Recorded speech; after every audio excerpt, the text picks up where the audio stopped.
Ah, yo te dije. Háblale. Entretienlo. Sí, vamos. Pues tú casi me pones a llorar. Yo te tuve que dejar de mirar. Porque la gente entiende que duelo es solamente ante pérdida por muerte. Y un duelo es ante pérdida en general. La intención no es dañar. No. La intención es acompañarte. Pero dentro de ese acompañamiento, las palabras que utilizamos tienen mucho poder. Si quieres contenido que te llegue al alma, síguenos en nuestro canal de YouTube. Hola Sari, Hola Susana. ¿cómo estás? Bienvenida. Muchas gracias. Qué bueno Feliz que estés de aquí. estar con ustedes. Gracias. Tú sabes que antes de presentarte, quiero agradecerte porque el hecho de que estés aquí en este momento, entiendo que para toda la gente hey que va a ver este conversatorio va a ser de mucho interés, porque es un tema que la vida nos ha traído últimamente muy cerca. Ay, sí. Osari Yuber es psicóloga clínica con especialidad en duelo y en acompañamiento en adicciones. El duelo, Osari. Wow, cuánta gente viviendo eso de cerca en este momento. Cuando busqué la información o la definición correcta de duelo, me sorprendí muchísimo. Y no me sorprendió sorprenderme, porque yo estoy consciente de que estamos muy mal educados con el duelo. Y la descripción que leí, la quiero leer textual, dice: el duelo está descrito como una respuesta normal y saludable de una persona frente a una pérdida, algo muy distinto de lo que realmente vivimos cuando nos toca vivir el duelo. Y yo pienso que quizás tiene mucho que ver con la forma en que nosotros como sociedad, como seres humanos, vemos la muerte. La muerte la vemos como algo que no se toca, de lo que no se habla, que se evade y que se evita. Y obviamente el duelo viene tras la muerte. Entonces, si no estamos preparándonos para la muerte, no vamos a saber cómo tocar el duelo. ¿Cuándo un duelo se convierte en algo patológico o en algo que ya no está bien llevado por una persona? Mira, me encantó que iniciaras con esa definición que es la más general y la que menos se conoce, porque la gente entiende que duelo es solamente ante pérdida por muerte y un duelo es ante pérdida en general. Estamos viviendo actualmente todos un tema de pérdida con la pandemia, con las situaciones, cómo nos ha cambiado la vida. Hay más de 43 tipos de pérdidas que podemos vivir duelos. Y el duelo es un proceso que no tiene orden, que se discurre en la vida de la persona y no necesariamente por el hecho de que el duelo se tome un tiempo prolongado de 2 años, de 3 años, significa que un duelo es patológico.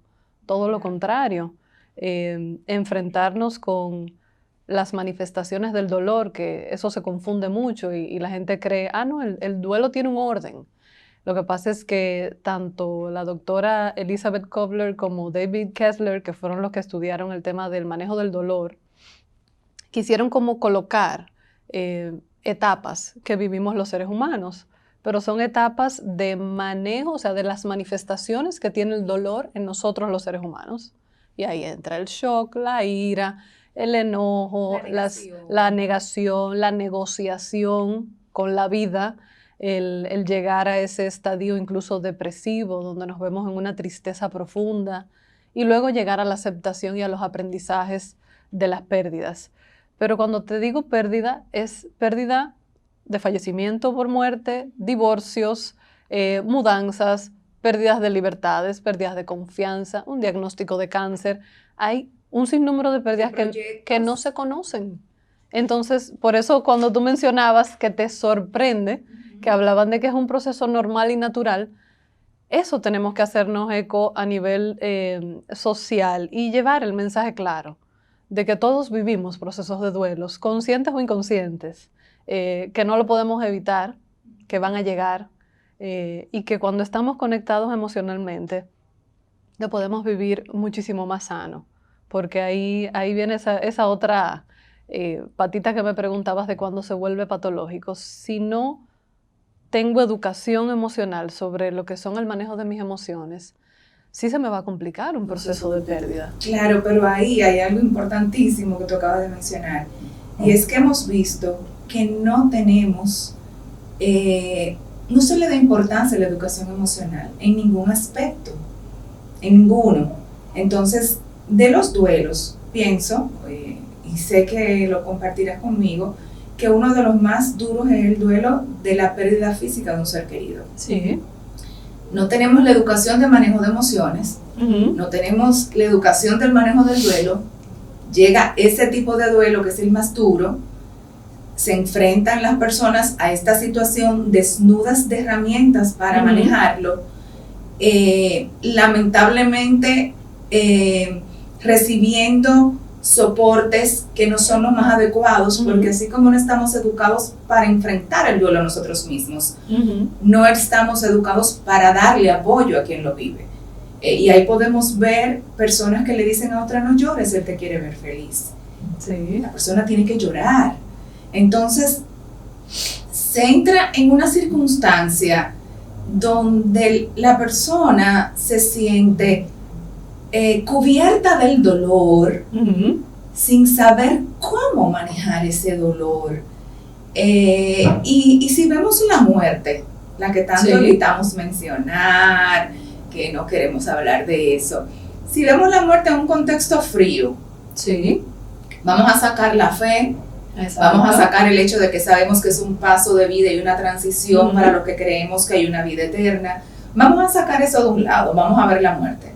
Llega la muerte de un ser querido y de repente esa persona que inclusive era tibia ante el toque de su mano contigo es fría. Esa persona ya no te habla, esa persona ya no está, esa persona se fue. Y si la vemos sin la fe, la muerte debe de ser algo muy cruel, y no es así, porque sabemos que es una transición, pero el no educarnos a ver esa transición nos hace recibir más dolor viviéndola. ¿Qué se puede hacer, o qué tú crees que se puede hacer para que las personas, ya que no vivimos en un sistema social que educa sobre la muerte y el duelo, puedan a nivel familiar empezar a trabajar ese manejo emocional para cuando llegue el momento sea menos traumático? Mira, ahí tengo que defender un poquito el sistema educativo. Sí se está trabajando un poco más en educar en emociones desde la infancia, pero no es lo usual. Y eso lo vemos en todas las culturas, asiáticas, occidentales, o sea, no es lo usual, no se le da tanto calor. La muerte no es una transición, la muerte es parte de la vida. Y eso es uno de los mensajes más claros que yo quiero llevar. ¿Por qué? Porque cuando vemos que la muerte es parte de la vida, sabemos entonces que todos tenemos asegurado ese ticket, como digo yo, de que nos va a suceder. Igual como hay personas que saben que crecer es inevitable, madurar es otra cosa.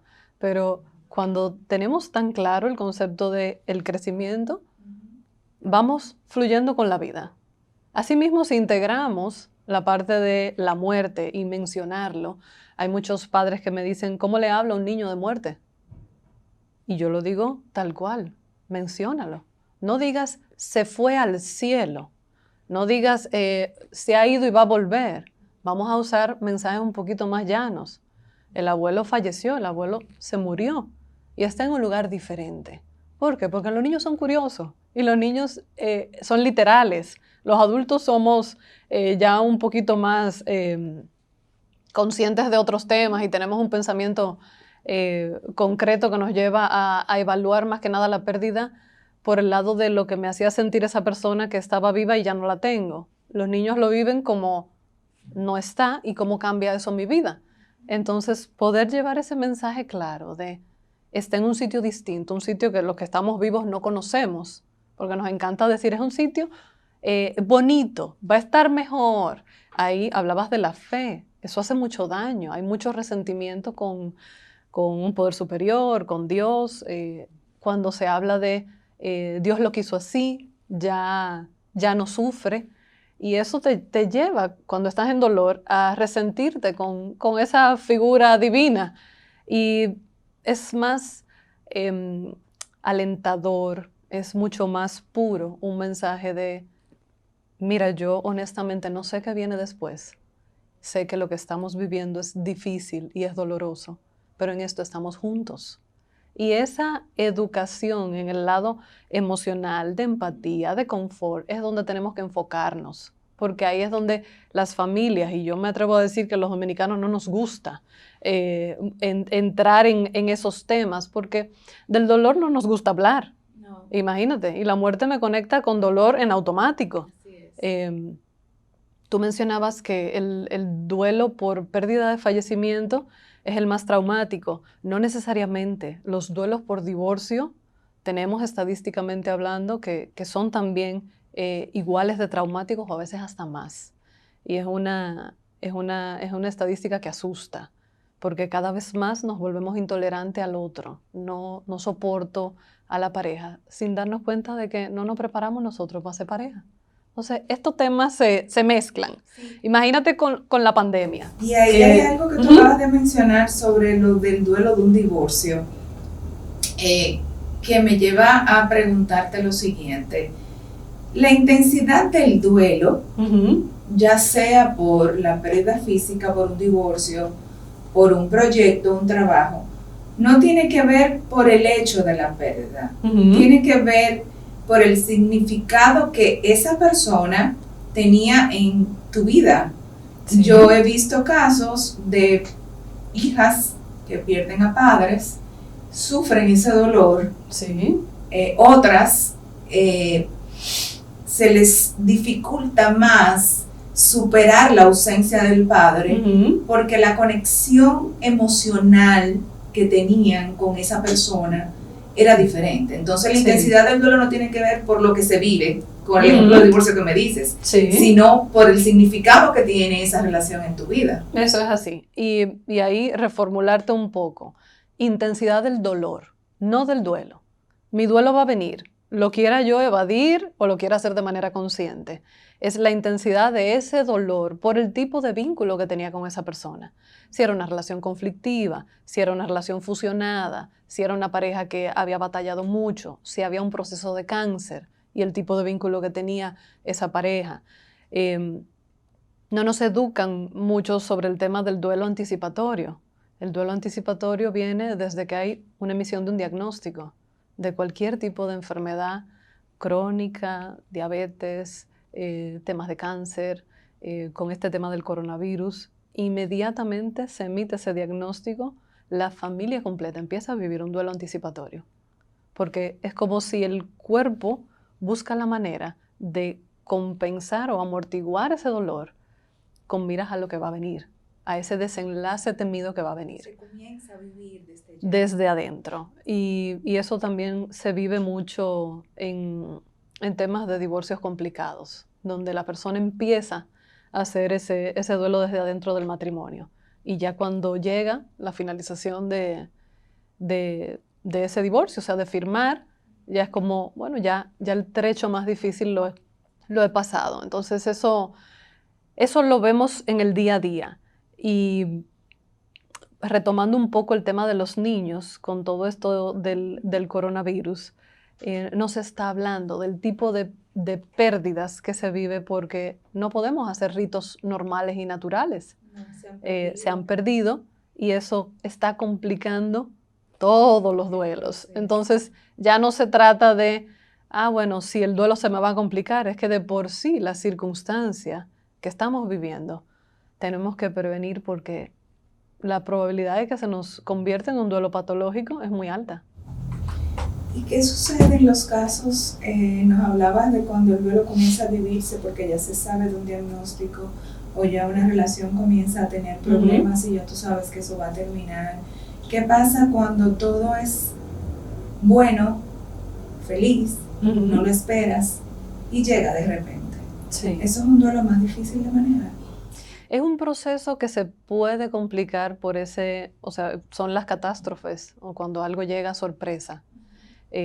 Lo que nos dice a nosotros a nivel clínico, si estamos de frente a un duelo patológico, es precisamente esa evaluación. Si fue algo de repente, si fue un accidente de avión, un accidente cerebrovascular y la persona estaba sana, si llevaba una vida bonita, organizada y de repente viene una enfermedad. Todo eso influye mucho en que sea un duelo patológico.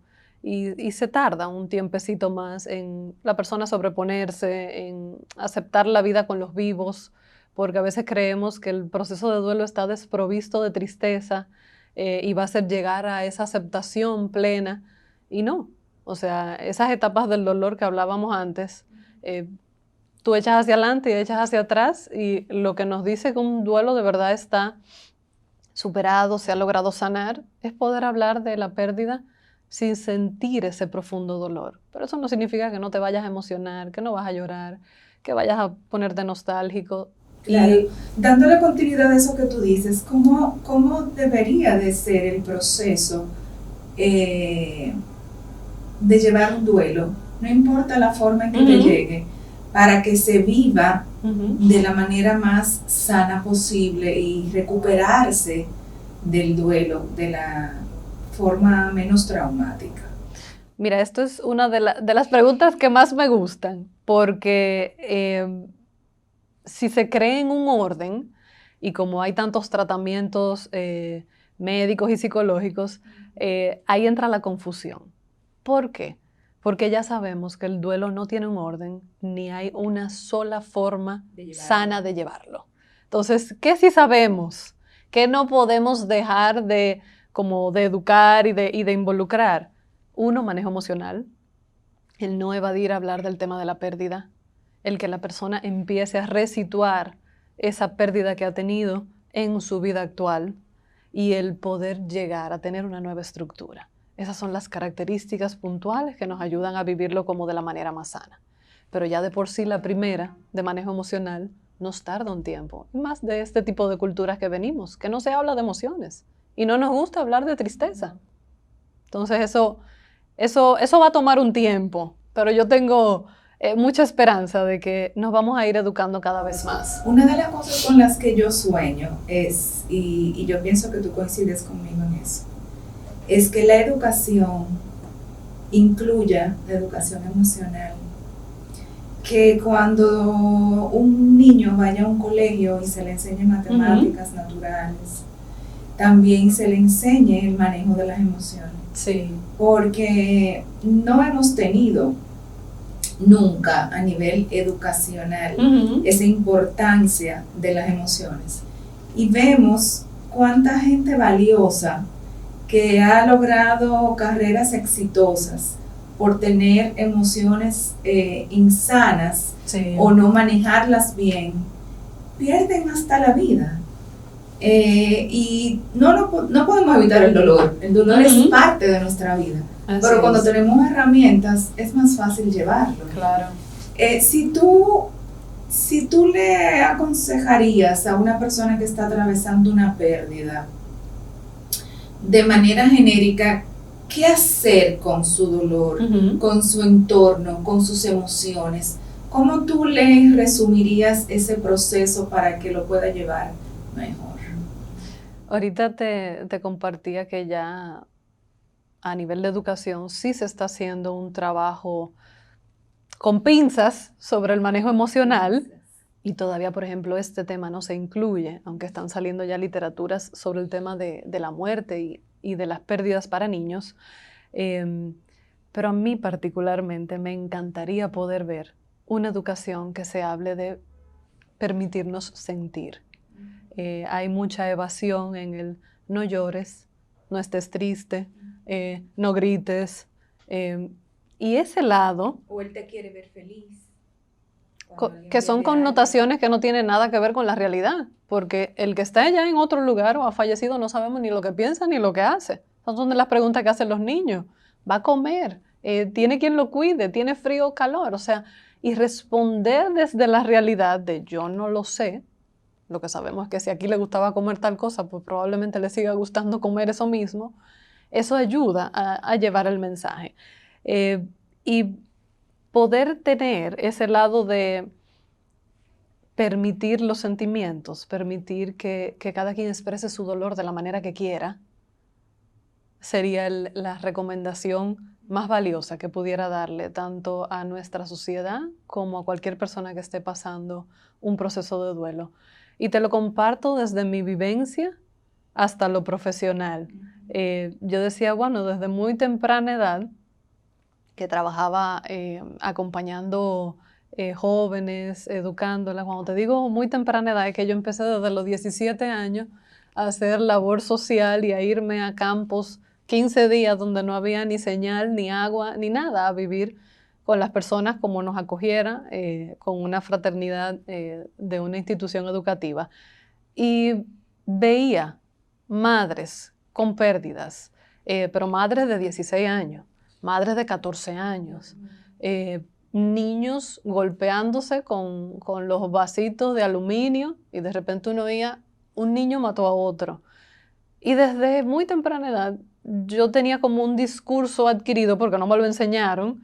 Sí tuve una mamá que yo digo era una iluminada porque hablaba muy natural de muchas cosas, pero no era lo usual en el entorno social hablar de la muerte. Pero siempre me llamó la atención y nunca le tuve como miedo al tema. De ahí luego, cuando me formo como psicóloga, sí me gustaba el tema porque me enternecía ver cuando una persona estaba en un proceso de vulnerabilidad en dolor, cómo esa vida trascendía, cómo esa persona se transformaba. Y eso es uno de los mensajes también que quiero enviar. El dolor nos transforma, el dolor nos invita a trascender emocionalmente, espiritualmente, a nivel de personalidad, te cambia. Cada vez que me dicen en la consulta, yo tengo temor de hacer mi proceso de duelo porque voy a olvidar a ese ser querido. Y yo siempre digo, es que no lo vas a olvidar, porque olvidarlo sería como que no estuvo en tu historia. Y el olvido no existe. O sea, cuando adquirimos ese lado de lo que esa persona significó en mi vida, lo que esa persona me dejó, eso no me lo puede quitar nadie. Pasa que mucha gente tiene temor de recuperarse porque cree que haciéndolo no es leal a quien perdió. Pero si la sociedad nos vende que hablar de un tema luego ya como que te va a dejar de importar, porque sanar es que te deje de importar. Imagínate cuando tú pierdes a un ser querido. ¿Y cómo tú le expresas a una mamá que ha perdido un hijo no, porque tú lo vas a olvidar y vas a estar bien? O sea, eso es imposible. No lo va a entender. Ni es sano. Todo lo contrario. Educar a esa mamá. Mira, una de las cosas más terribles que están pasando ahora mismo son chicos, adolescentes que se están suicidando. Y acompañar a esas madres, a esos padres que tienen que abrir las puertas de sus casas y encontrar un hijo sin vida, eso es el dolor más grande registrado. Eso atraviesa el alma.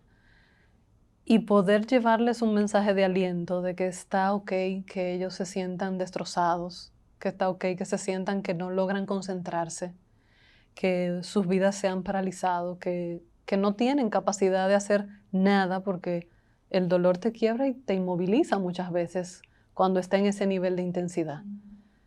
Lo más lindo es poder educarles que sí pueden recordar a su hijo o a su hija por lo que fue. No por ese evento traumático final, sino por lo que fue, por esa historia, por ese lado distinto que vivieron, porque los hizo conectar con la maternidad, con la paternidad, que es algo maravilloso. Entonces, eso lo estamos viendo a diario. Ahora mismo, creo que te compartía fuera de cámaras que estamos trabajando mucho en formar terapeutas para que acompañen en duelo, porque no damos abasto. Y de pasar de no hablar de un tema a tener que hablarlo diariamente, porque las muertes a diario son un montón. Claro, quizá una de las cosas positivas que ha traído la tristeza de la pandemia Eso es así. Es que haya sembrado esa conciencia de que es importante estar preparado para vivir los duelos, porque han sido muchos juntos en este periodo. Osari, ¿qué significa para ti dedicar tu vida a trabajar con personas que enfrentan problemas de distintas índoles, pero que dentro de esos problemas, el dolor de perder un ser querido es uno de los más frecuentes que visitan tu consultorio. Tú estás trabajando todo el día con dolor, con el dolor de otra persona. Eso te prepara a ti, además de tu conocimiento profesional, para enfrentarlo cuando te llegue, porque has tenido también pérdidas importantes y muy cercanas. Una madre, que es una pérdida que todos los que le hemos vivido sabemos lo fuerte que es ese momento de vida, y una madre tan especial y bella como la que tenías, que la conocimos siempre la recordamos así, y a los 3 meses una hermana, al mes una hermana, 2 pérdidas de 2 seres humanos que significan mucho en tu vida. Todo el conocimiento que tú tienes te ayudó a manejarlo. ¿Qué significó para ti eso? ¿Sientes que de alguna manera eres ahora mejor profesional porque eso te hizo ganar conocimiento, más empatía? Cuéntame un poquito de lo que significa.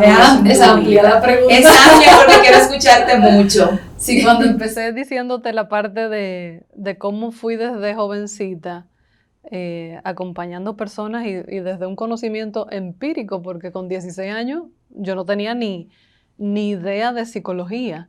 Y luego lo que me tocó en mi formación, yo trabajaba en unidades de cáncer y de diabetes en un hospital en Madrid. Y luego paso a la parte de adicciones, que tú sabes que es una enfermedad también para toda la vida y que a veces el pronóstico pues no es muy bueno y llegan a fallecimientos por sobredosis y demás. Y luego las situaciones de vida que me tocaron en esos momentos.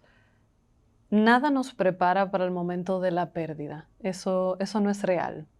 Yo sí creo que obviamente los conocimientos me permitían estar más en contacto con lo que yo iba viviendo. Sin embargo, poder atravesar, que fueron dos duelos bastante diferentes, porque mi hermana enfermó de hipertensión pulmonar y tuvo 4 años batallando con estar en lista de trasplante para pulmón, y fue un proceso, como digo yo, vivíamos con el susto al cuello, lo cual ahí veníamos viviendo, un duelo anticipatorio como familia, pero para mí yo tenía un vínculo muy cercano con mi hermana. Y ella vivía en Estados Unidos y yo iba casi 2 o 3 meses, cada 2 o 3 meses a verla. Y lo de mi mamá fue algo ya más a nivel catastrófico, porque mi mamá era una mujer muy sana, sí había vivido procesos de salud previos, pero mi mamá enfermó un día y a los 4 días falleció. Y como tú muy bien decías, un vínculo muy estrecho. ¿Qué sí me ayudó? Porque te voy a hablar de lo que sí me funcionó. Me funcionó conectar con el tipo de vínculo que yo tenía con cada una de ellas. A mí no se me quedaron pendientes. Al haber sido una relación tan estrecha, me permitió extrañarlas y recordarlas diferente. Pero yo tuve que cogerme mi tiempo, porque ahí le decía mucho a los pacientes, si yo no logro estabilizarme yo, no puedo ayudar ahora mismo a nadie. Y eso es un mensaje también muy lindo dentro de la comunidad de terapeutas. Nosotros también somos seres humanos que pasamos situaciones dolorosas, claro, y necesitamos ayuda, necesitamos acompañamiento. Un duelo no se hace más fácil por vivirlo acompañado, se hace menos difícil. Y ese lado tanto le agradezco a las personas que me dieron acompañamiento a mí, como se lo paso de aprendizaje también a los demás. Se logra vivir un duelo sano sin tener que ir a un terapeuta, si tenemos buena red de apoyo, si tenemos un buen sistema de contención. ¿Qué significa tener una buena red de apoyo y un buen sistema de contención? Personas en quienes verdaderamente puedas vivir tus emociones desde la autenticidad y no haya no estés triste, no estés de esta forma. Y cuando hablamos de red de apoyo, ahí entran familiares, amigos, compañeros de trabajo, no tiene que ser ni siquiera alguien muy, muy cercano. Son personas que nos permiten expresar nuestras emociones, nuestro dolor de manera auténtica. Ya ahí entra esa persona dentro de esa red de apoyo. Y cuando hablo de contención es porque a veces el mensaje más bonito llega de una persona que ni siquiera es cercana, sino de alguien que verdaderamente ha vivido lo mismo y puede empatizar con tu dolor. Entonces, yo sí creo que el tener pérdidas significativas me ayuda muchísimo más a poder acompañar a mis pacientes, a las personas que veo en el día a día desde esa empatía. Pero no significa que eso es determinante. Entiéndase, usted no tiene que haber vivido situaciones de cáncer para acompañar a personas que tienen cáncer. Y contamos con muy buenos especialistas. Las características de un terapeuta especialista en duelo, número uno es poder ser empático, cálido y permitirle al paciente que sea el protagonista de su propia historia. Cuando el terapeuta quiere sobreinvolucrarse e intervenir mucho, el proceso de duelo se nos va a dañar. Eso significa que quien está atravesando un proceso de duelo, así como en terapia, en su vida personal, necesita relacionarse con personas que le den espacio a que canalice su dolor. Es así. Y que muchas personas que queremos ayudar al que está sufriendo una pérdida, lo desayudamos. Sí. Porque queremos intervenir tanto por protegerlo que le hacemos daño al proceso de duelo. Así es. Y eso es uno de los errores sociales que más cometemos. Cuando doy charlas o participo de algunos congresos, siempre pongo los slides que dicen ¿qué no decir? ¿Y qué sí decir? ¿Qué no decir? ¿Qué no decir? No estés triste, tranquilo que esto va a pasar, no llores tanto. Yo estoy escribiendo un libro y uno de los capítulos que he decidido colocar lo he titulado como las personas en dolor también pueden ser inadecuadas. Yo llegué a vivir en el proceso de funeraria, tanto con la pérdida de mi mamá como la de mi hermana, personas que me decían, tú estás muy linda para haber perdido a tu mamá. Pero, wow, con 2 muertes tan significativas, una pegada de la otra, y yo te veo muy bien. Y decía, mira qué interesante. Este grupo va para el libro. ¿Por qué? Porque el que está del otro lado, o sea, en el entorno social, la intención no es dañar. No. La intención es acompañarte. Pero dentro de ese acompañamiento, las palabras que utilizamos tienen mucho poder. Y cuando yo te digo a ti, tú estás muy linda para estar en duelo, pareciera que la belleza está asociada a... Dolor, la tristeza. Exacto. Y entonces eso desvirtúa, eso distorsiona. Entonces, y hace más daño. ¿Qué sí decir? Basta con sentarnos al lado de la persona, acariciar la mano, poder decirle en momentos, estoy aquí, si necesitas algo, llámame, no importa la hora, yo estoy a la disposición. Si no has tenido pérdidas significativas y te toca ir a acompañar a algún ser querido, amigo, familiar, poder expresarle, yo no tengo idea de lo que tú estás viviendo. Me imagino que debe ser doloroso, pero aquí estoy. Cuando no nos sale nada, que muchas veces le digo a la gente, si no te sale nada, tranquilo, no digas nada. Solo estar basta. Estar, la presencia, la compañía, ayuda muchísimo más que tener palabras constantemente de te acompaño en tus sentimientos, y que nos ha vendido la sociedad de qué es lo que hay que decir. Claro. Porque la gente llega y te dice, te acompaño en tus sentimientos, pero tú y yo no nos conocemos. Entonces, ¿qué tipo de sentimientos tú vas a acompañar? Eso distorsiona mucho. Igual como esa parte de ya no va a sufrir más. Eso daña enormemente. Y se dice tanto. Se dice un montón. Sin embargo, cuando tenemos seres queridos y hemos perdido, sabemos que 1000 años no hubieran sido suficientes. Así es. Y que a pesar de estar en un proceso de cáncer o de alguna enfermedad crónica y que esa persona esté en dolor, de fuera lo que queremos es que nuestro familiar, ese ser querido, deje de sufrir, deje de vivir ese dolor, pero no que desaparezca. Es completamente distinto. Igual como en los temas de divorcio que te hablaba hace un rato, ese es un patán, tú vas a estar mejor sin esa persona, esa mujer es una no sé qué. Y se usan términos muy despectivos cuando ningún ser humano es mejor que otro. Y cuando las relaciones de pareja no funcionan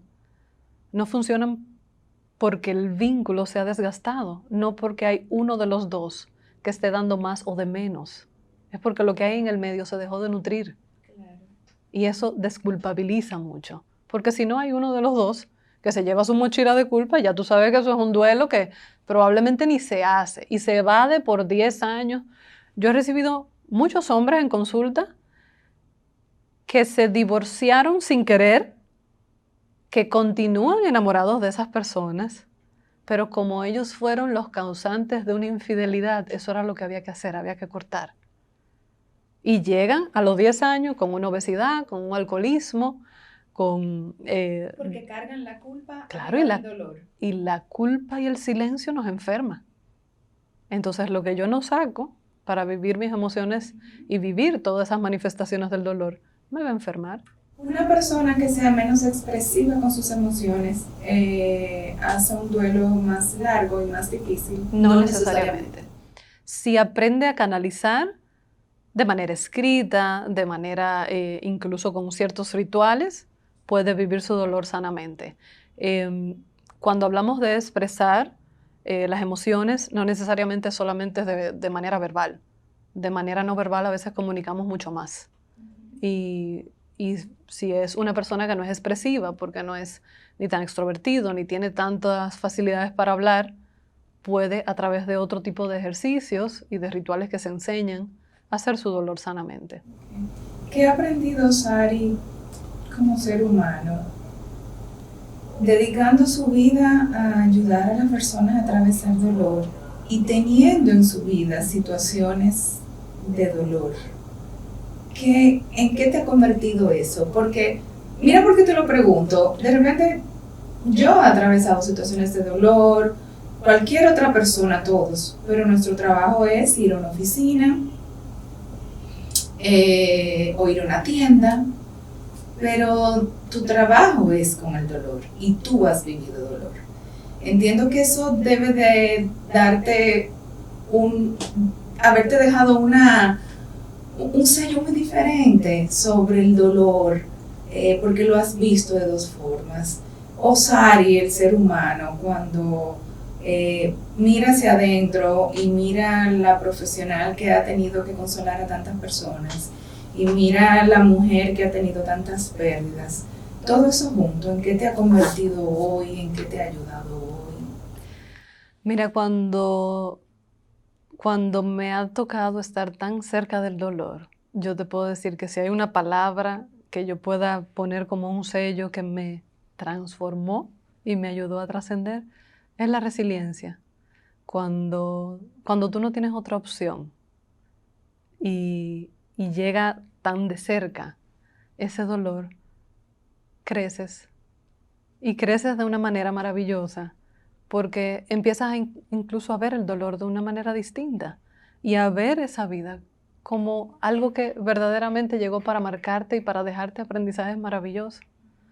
O sea que para mí yo te diría, la resiliencia no fue una opción, sino fue un estilo de vida. Un estilo de vida. Así es. Que muchas personas no desarrollan. No, porque no es una capacidad innata, es algo que, atravesando situaciones difíciles, se logra o potencializar o no, pero cuesta mucho, porque a ningún ser humano nos gusta estar frente al dolor todo el tiempo. Lo evadimos. Totalmente. Con muchas cosas.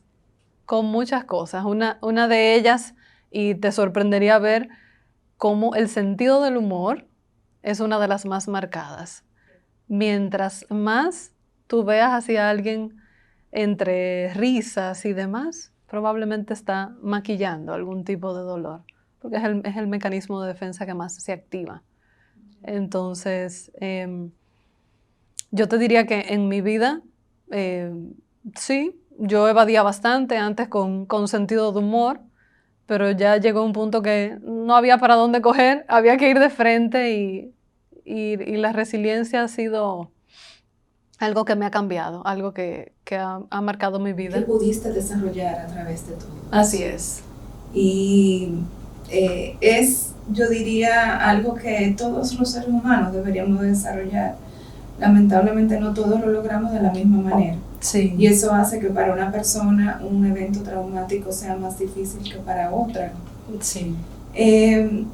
Al final, para ti, ¿qué significa la muerte? Mira, si tuviera que darlo a modo de definición, yo diría, la muerte es un legado de aprendizajes que nos va como llenando sin darnos cuenta. Cuando nos ponemos de frente a las pérdidas, hay un montón de aprendizajes que podemos sacar. Y es una invitación también que nos hago a todos, el dejar de ver la muerte como algo terrible, catastrófico, sino incluirlo como parte de la vida y poder verlo como ese legado de, wow, ¿cuántos aprendizajes puedo sacar de ahí? A pesar del dolor. A pesar de las tristezas y de lo que duele. Gracias, Osari. Siempre feliz de estar con ustedes, y tú sabes que el equipo de Hey para mí es muy querido. Tú también. Gracias.